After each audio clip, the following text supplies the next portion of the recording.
বন্দে মাতরম, বন্দে মাতরম, বন্দে মাতরম, বন্দে মাতরম, বন্দে মাতরম। বন্দে মাতরম। আজকে টাকাপুরা সমবায় সমিতি এসএসজি গ্রুপে জিতলো কারা? তৃণমূল আবার কারা? আজকে টাকাপুরা সমবায় সমিতি এসএসজি গ্রুপে জিতলো কারা? তৃণমূল আবার কারা? হারলো কারা? বিজেপি আবার কারা? হারলো কারা? বিজেপি আবার কারা? বন্দে মাতরম, বন্দে মাতরম, বন্দে মাতরম। বন্দে মাতরম। কংগ্রেস তৃণমূল কংগ্রেস জিন্দাবাদ। জিন্দাবাদ, জিন্দাবাদ, কংগ্রেস তৃণমূল কংগ্রেস জিন্দাবাদ। জিন্দাবাদ, জিন্দাবাদ। বিজেপি নির্বাচন উদ্দেশ্য ছিল সমবায় সমিতির নিয়ম অনুযায়ী আজকের সেলফ হেল্প গ্রুপের নির্বাচন ছিল। আচ্ছা, এই নির্বাচনে ফলাফল কি হলো?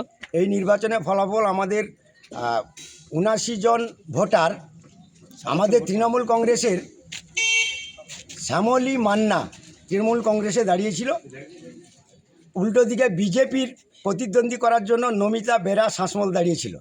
তাতে আমাদের শ্যামলী মান্না তৃণমূল কংগ্রেসের পক্ষ থেকে ৪৭টা ভোট পেয়েছেন, আর অপরদিকে বিজেপি 30টা পেয়েছে।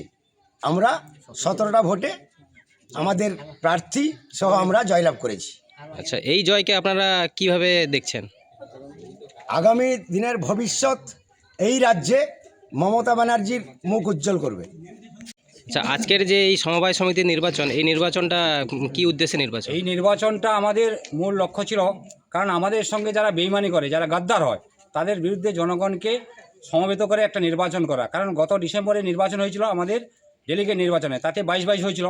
তারপরে হচ্ছে ডাইরেক্টর নির্বাচনে, তাতে আমরা জিতে আমরা কিন্তু 7 ফলাফল করে রেখেছিলাম। তারপর এসএসজি গ্রুপের আজকে নির্বাচনে আমরা একজনকে পেলাম, এই জন্য 8 আর হয়েছে 5। আচ্ছা, এই জয়কে 13। এই জয়কে আমরা এই অঞ্চলে প্রধানে যিনি নির্বাচনে দাঁড়িয়েছিলেন এই সমবায় সমিতি, তিনি আমাদের তৃণমূলের টিকিটে 23 সালেও নির্বাচনে তৃণমূলের টিকিটে লড়েছিলেন এবং জিতে আবার কিন্তু সে গাদ্দারি করেছে। এই নির্বাচনটা মানুষ এখানে গাদ্দারদের যে প্রশ্রয় দেয় না, এই মা বোনদারা যে ভোট দিয়ে গাদ্দারকে যে একটা উপযুক্ত শিক্ষা দিয়েছে, এটাই তার জ্বলন্ত প্রমাণ এবং উদাহরণ।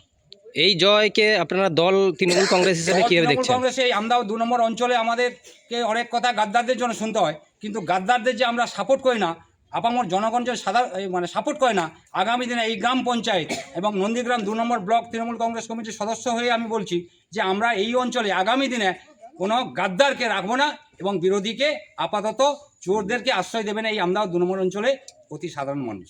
আপনার পরিচয়? আমি হচ্ছে অমরেন্দু প্রামাণিক, নন্দীগ্রাম 2 নম্বর ব্লক তৃণমূল কংগ্রেস কমিটির সদস্য। ধন্যবাদ।